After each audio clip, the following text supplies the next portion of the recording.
right now on 5 on Your Side at 10. Tonight, a St. Louis staple, gone but not forgotten. I think we will go on forever. How Ted Drewes Jr.'s legacy lives on. The weather impact alert continues for yet another steamy day Thursday. We are tracking when the heat breaks and that rain chance that could impact some high school football games Friday night. A man charged with rape working alongside teens. It's alarming. Parents react as the accused sits behind bars. And another day of dealing with dangerous heat. Right now, we are still in a weather impact alert. Good evening, everyone. I'm Kelly Jackson. And I am Mike Bush. Let's get straight to Chief Meteorologist Scott Connell, who is tracking these high temperatures. Scott. You know, that combination of the heat and humidity with us this afternoon ahead of any of those showers and thunderstorms that bubbled up. We saw the heat index values 100 to up to 105 degrees. Similar values again tomorrow afternoon, 100 to 105. This is around the metro area at 4 o'clock for tomorrow afternoon. Is that extreme? Well, not really, but it's the fourth day in a row where we've had the heat index above 100 degrees. And of course, yesterday was the hottest when it topped out at 110. So we do have the heat advisory continuing into tomorrow evening for the metro area. That's through Thursday evening at 7 o'clock. These hot afternoon temperatures, when you factor in that humidity, it just really takes a toll. And heat has that cumulative effect on our bodies. So make sure you're taking in lots of water, taking frequent breaks, not overexerting yourself, and spending time in the air conditioning, especially once we get to lunchtime into the afternoon hours through the evening rush hour. We're looking at temperatures that will feel like they're 100 to 102 degrees. Now, we did have some breaks in that really excessive heat this afternoon off to the south and southeast of St. Louis. What's left of the rain, there's not a whole lot of it and very little in the way of lightning, but still some rain over eastern portions of Washington County. Most of the metro didn't see much today, but a few places did get a third to a half an inch of rain around Metro St. Louis. More options for rain. We're talking about them in a few minutes, Kelly. All right, Scott. New tonight, a Chesterfield movie theater manager is behind bars charged with sexually abusing a teenage employee. According to court documents, the alleged crimes went on for months. 5 on Your Side's Robert Townsend is in our newsroom with more on these disturbing allegations. Robert. Mike and Kelly, the movie theater manager is facing a long list of felonies, including statutory rape. 43-year-old Joshua Jung is locked up accused of committing several child sex abuse crimes. Court documents reveal on Sunday a girl under the age of 17 went to the Chesterfield Police Department with her parents. The teen told detectives between April and August of this year, she and Jung engaged in sexual acts. According to charging documents, the crimes occurred at Bluebird Park in Ellisville and at Marcus Cinema in Chesterfield. Investigators say the teen worked at the theater and Jung was a manager there. It's terrible. It's alarming. It's disheartening to hear that, you know, because it's a lot of teenagers that work at the movie theater. We caught up with stunned moviegoers and parents disgusted by the allegations. Yeah, it's disturbing. Police arrested Jung on Monday as he left his home in Ellisville. Prosecutors also charged him with 6 counts of statutory sodomy and 1 count of child molestation. Typically, abuse starts with first looking for a vulnerable child that they can build that relationship with. Amy Robbins is with Children's Advocacy Services of Greater St. Louis. What we need to be aware of, though, is perpetrators who embed themselves or put themselves in situations or environments where they can find kids to target or take advantage of. It's something I would definitely be concerned about, and I would definitely want something done. Police tell us right now that they don't have any concrete evidence that there are more victims out there. The investigation is still ongoing. Jung is in jail on a $500,000 cash-only bond. Tonight, more victims have come forward in the case of a middle school coach charged with sex crimes. Former Riverbend Middle School coach Dustin Kausert pleaded not guilty to 6 felony counts for sex crimes with a student. Merrimack Valley Superintendent said that Kausert was placed on leave before the school year and has since been terminated. The Franklin County Sheriff's Office says there could be more victims. And if you need to make a report, you can call 636-583-2560. A St. Louis woman is accused of sexually assaulting a 13-year-old girl. Prosecutors say Brandy James assaulted a girl she met at the House of Deliverance Church. The girl considered James a mentor and happened over several months in 2022. The church's pastor said James has never been involved with the church in any capacity besides being a member occasionally. The church is cooperating with the investigation. After taking a plea deal and being sentenced to life in prison, Marcellus Williams was back in court today facing the death penalty again. The Attorney General appealed the recent plea deal he took, and the Missouri Supreme Court set today's court date to review the evidence. A DNA expert said Williams' DNA was not on the murder weapon, saying the weapon was mishandled and had an investigator's DNA on it. The original defense attorneys admitted they didn't realize the weapon was mishandled. The Attorney General's office argued there was no proof of bad faith in the destruction of evidence. Advocates against the death penalty spoke after today's hearing. When you have an execution date in front of you, that is duress. And so that is different than someone who's facing a life sentence or something accepting an Alford plea. The state is literally trying to kill and murder this man. And so how can you call any kind of plea agreement not being made under duress? The judge in the case will review today's hearing and respond before September 13th. An East Alton man is dead after being hit by a train. Police arrived to the scene along West St. Louis Avenue at around 3 this morning.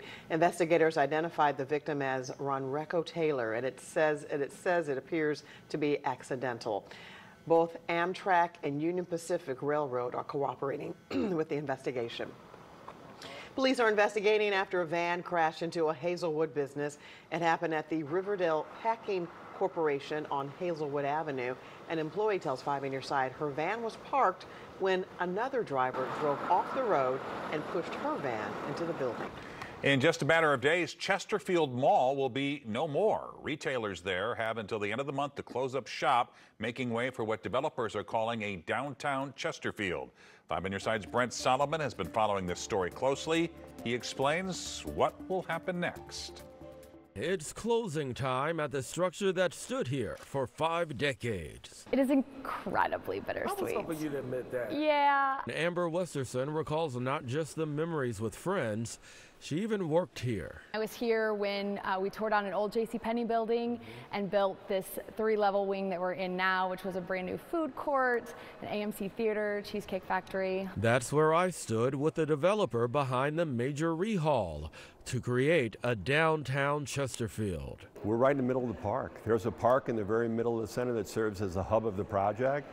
And right in the middle of the park, we'll be surrounded by multifamily and retail. 200,000 square feet of retail. It's a combination of better quality national retailers that you would see in normal shopping malls like the Galleria or West County, and really cool kind of local boutiques all operating in a smaller space. It took collaborating with community groups who were initially resistant. Now developers say they've reached a united way forward, adding public green space, walking trails, and bike paths. Only a few days. It's meant retailers will have to vacate. We've got to get the rest of our items out. We're going to move down into the valley, and we're renting a place down there. The former Macy's building will stay, but it will be repurposed. Developers say Dillard's, which also pushed back initially, will remodel its store to remain in the development. This is the ability to take a mall that finished its useful life and create a high-end urban downtown. This is a truly high-end urban downtown environment that doesn't exist anywhere in St. Louis. That will be a regional draw for everybody here in this market. Brent Solomon, 5 on Your Side. The mall will be demolished in October, with the first phase of the development expected to open in about 4 years. Tonight, Mayor Bob Nation said he's glad to see the plan move forward to establish a unique area to define the city. Well, tonight the community is mourning the loss of a St. Louis icon, Ted Drewes Jr. His family confirmed he died on Monday. People spent the day honoring his legacy at the Chippewa location, and that is where 5 on Your Side's Laura Barczewski joins us. Laura? Kelly, people have been showing up all day to get their favorite frozen custard sundaes and concretes in memory of Ted Drewes Jr. His legacy is a sweet one that St. Louisans can't live without. When I was younger, I used to get the banana split, but now I'm kind of a strawberry concrete. This is a strawberry and a blueberry sundae. It's Heath bar plus pistachio with green juice. So it's delicious. It's the best combo. Yeah, I have like a strawberry and caramel combination. It's nice. 4 generations of the Ted Drewes family have been serving frozen custard to families and St. Louis visitors for 95 years. No, to say I've been coming around for a long time, whew, that's an understatement. It started with Ted Drewes Sr., a local tennis star, who then passed the business on to his son, Ted Drewes Jr. Turn it upside down. Ted Jr. led the charge on the major expansion of the Chippewa location on Route 66, where they sell both custard and Christmas trees. Look over here, Fraser Ferry. To take Christmas tree sales to the next level, he bought land in Nova Scotia to bring back the best Christmas trees for St. Louis families. The legacy of coming here to get the Christmas trees and everything that, they've always had to offer, it's always been so welcoming, kind of like St. Louis. The welcoming St. Louis icon, Ted Drewes Jr., died on Monday at the age of 96. Then we heard about the passing of Ted Drewes, and so we had to come out. Ted Jr.'s legacy will live on in the cups and cones full of love and special frozen custard that brings people together under the glow of neon yellow lights. So it just sort of brings different people together. The last time I came here, it was really late at night, and it seemed like it was almost like a social hangout, which was quite unusual for just a place to turn up for ice cream. Something sweet to make the community sweeter. It really is good, guys and gals. The Ted Drewes family said in a statement he will forever be remembered for his unwavering love, his faith, family, and city. Reporting live in St. Louis, Laura Barcheski, 5 on your side. A chemical found in rockets now found at the dinner table. Parents should be aware of these issues. Consumer Reports shares ways to stay healthy and out of danger. And a Cardinals conundrum. This is not the Busch Stadium I am used to. A sea of empty seats, what fans want to see change. We will get a change in this weather pattern by Labor Day, and it brings another batch of refreshing air our way. We're timing out those changes in 7 minutes. Well, the Cardinals are making headlines because of low attendance. Last night, they hit a record low for fans at the ballpark. And while the number of tickets sold to last night's game was reportedly over 27,000, multiple sources close to the team tell 5 on your side the actual number of people who came to the game was close to just 13,000. Most of the day game tickets are selling on StubHub for $0. Some fans say they expect better. I think people at this point don't care. And in this particular business, I think you would rather have people expecting greatness as opposed to expecting more of the same old, same old. The team still ranks 6th in Major League Baseball in attendance this season after finishing 4th in attendance last year. Rocket fuel and mac and cheese might have more in common than you ever imagined, so much so that you may be eating them. Yeah, a new Consumer Reports investigation reveals a harsh chemical more commonly used by rockets, missiles, and explosives is making surprise appearances at your family's dinner table with potentially dangerous health consequences. It's hardly a household name, but perchlorate is a chemical that helps rockets reach for the stars and, alarmingly, also for our dinner plates. Perchlorates can enter our food and water via water that's used to irrigate the crops. It can also be contained in the plastic containers that we use to store our food. How serious is the problem? Consumer Reports' recent tests found perchlorate in 2/3 of food samples, with the highest levels in baby and kids' food, fast food, and fresh produce, such as boxed mac and cheese and baby rice cereal, and even in some seemingly healthier options like cucumbers and baby carrots. While no single serving exceeds safety limits, multiple servings throughout the day could add up to concerning levels, especially for kids. We're concerned because perchlorate can disrupt thyroid function, potentially affecting metabolism in adults and brain development in children. CR reached out to several food companies, including major baby food manufacturers, about these findings. None have provided comments so far on whether they're aware of and taking steps to minimize it in their products. And if you're wondering if scientists only just discovered that perchlorate is a problem in water and food, think again.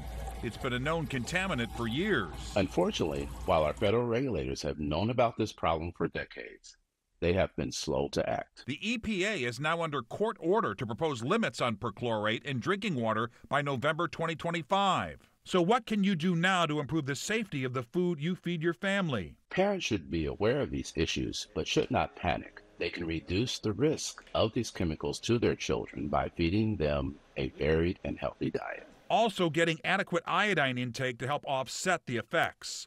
Foods like whole wheat bread, seafood, dairy products, and eggs help get your daily dosage of iodine without the extra sodium from iodized salt. Perchlorate can also contaminate drinking water, and Consumer Reports suggests checking your water report or having your water tested and adding a reverse osmosis water filter if appropriate. Let's check in with Chief Meteorologist Scott Connell again. Another hot day, and how are we going to be as we head into the holiday? It gets better. That's the good news. Good. It gets much better as we head in towards Monday, but we have to get there first. And so we did not get the record today. Yesterday we tied the record at 102. Today we didn't make it to 100. We made it to 95, but it felt like it was 100 or higher.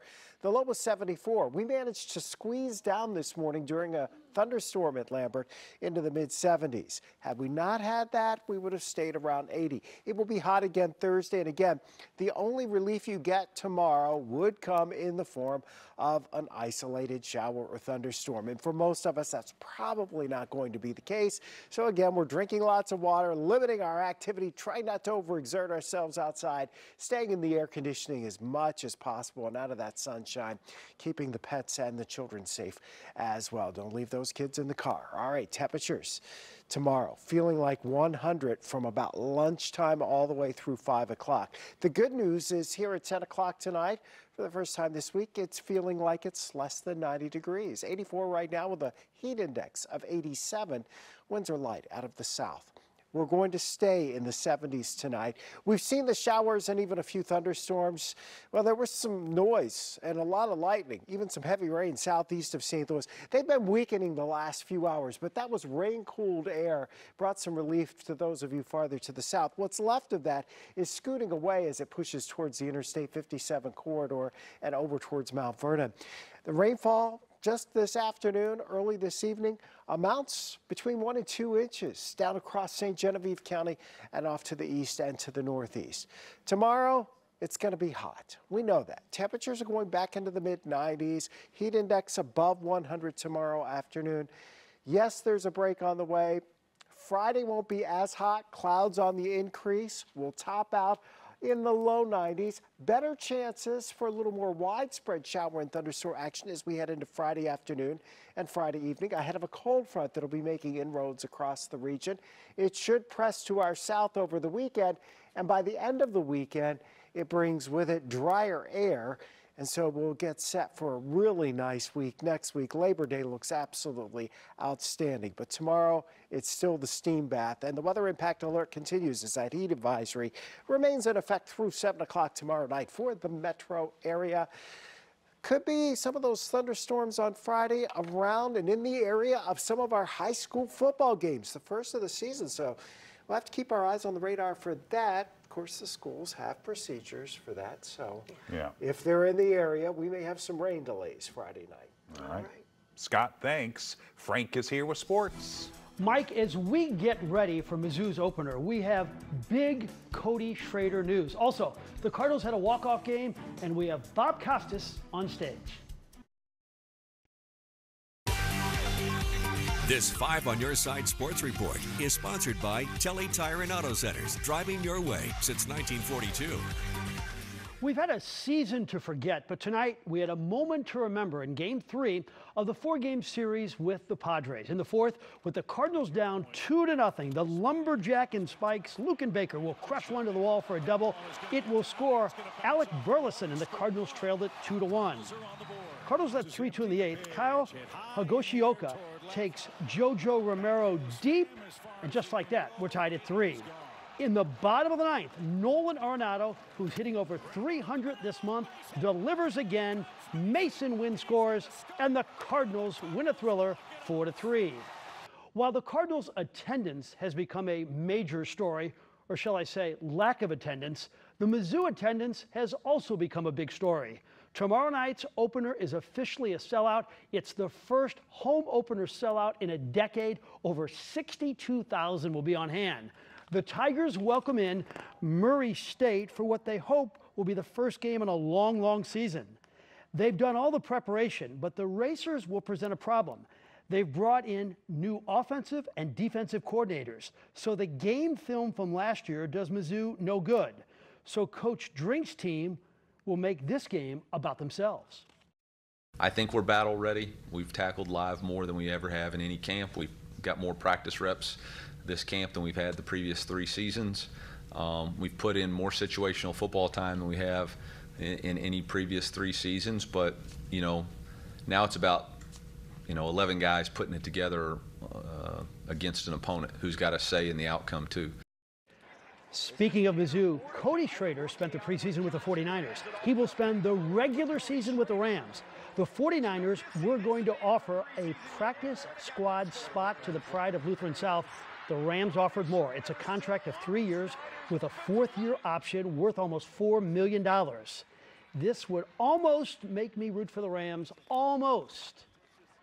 These 2 7-year-olds will make me root for the Lions, Isaiah Williams and Jamison Williams. Isaiah made the Lions yesterday. The former Illini star was a long shot as a free agent to make this Super Bowl caliber team. He did it. What an incredible thing. And maybe this news could motivate others from Herbert Hoover to achieve greatness. I think when you see someone in a position where you want to be and you have the opportunity to take the same path that they took, then I think you believe that you can have the same outcome. So it is inspirational. So whether you're going to pursue football or pursue a career in business or pursue a career in entertainment, the idea of being in the presence of someone who has reached this level of excellence, I think, is inspiring. They gave Bob Costas a standing ovation at the Downtown Missouri Athletic Club tonight. Bob was honored as a part of their speaker series for his 50-year Hall of Fame career. It was an honor to be the host and listen to the legend. To us, he'll always be the youthful Bob Costas, despite the efforts of his one-time boss at NBC, Don Ohlmeyer. And he says, we like your work, but let me ask you something. How old are you? And I said, I'm 28. He said, damn it, you look like you're 14. Mm-hmm. And then he had a brainstorm. He said, how much older do you think you would look if you grew a beard? And I said, 5 years at least. He said, 5 years really? I said, yeah, because that's how long it would take to grow it. He had everybody in stitches tonight, from Johnny Carson to Marvin Barnes to Jack Buck stories. And here's the one thing about Bob. Because of his efforts, Cardinal Glennon has raised over $20 million. Yeah, that's amazing. And we're honoring him at the Musial Awards in November. Wow. So the year of Costas. It is. It is. Thank you, Frank. All right, a Kirkwood native is going for gold. Comedian Nikki Glazer's next big gig. That's next. And we hope you'll join us for this year's Show of Strength NBA Telethon. We'll be live this Sunday at Grants Farm from 8 to 10 p.m. You can watch it live right here on 5 on Your Side on KSDK.com or streaming on 5 Plus on your Apple, Roku, or Fire TV. And of course, all the money raised helps people fighting neuromuscular diseases right here in the St. Louis area. Illinois officials want your help in designing a new state flag. The state hopes to update and modernize the flag with a new contest. Residents can send designs to the Illinois Flag Commission through October 18th. You can find the submission link on our website, KSDK.com. St. Louis comedian Nikki Glazer is set to host the Golden Globes next year. Big time. Yes. The Kirkwood High School grad recently earned an Emmy nomination for her HBO special, Someday You'll Die. Along with her special, she's known for her comedy podcast, her performances at Celebrity Roasts. We saw that one. Yeah. And the Golden Globes air January 5th. Yeah, she did the Tom Brady roast. And oh, boy. She's through the stratosphere now. Yes, she is. Scott's here with one final check of the weather. One more hot day. We can guarantee you the 5th of January won't be like tomorrow. Temperatures tomorrow in the mid-90s. It's going to feel like it's 100 to 105 for about 3 to 5 hours tomorrow afternoon. So make sure you're keeping hydrated, trying to stay in as much air conditioning as possible. And check on your senior neighbors, too. Make sure they're using the air. Showers and storms are more likely Friday into Friday night, and then that'll move out over the weekend. It looks really nice for Sunday night and into Monday. Sounds good. There you have it. 5 on your side at 10. The Tonight Show starring Jimmy Fallon is next. You be sure to watch Today in St. Louis at 4 a.m. Have a great tomorrow.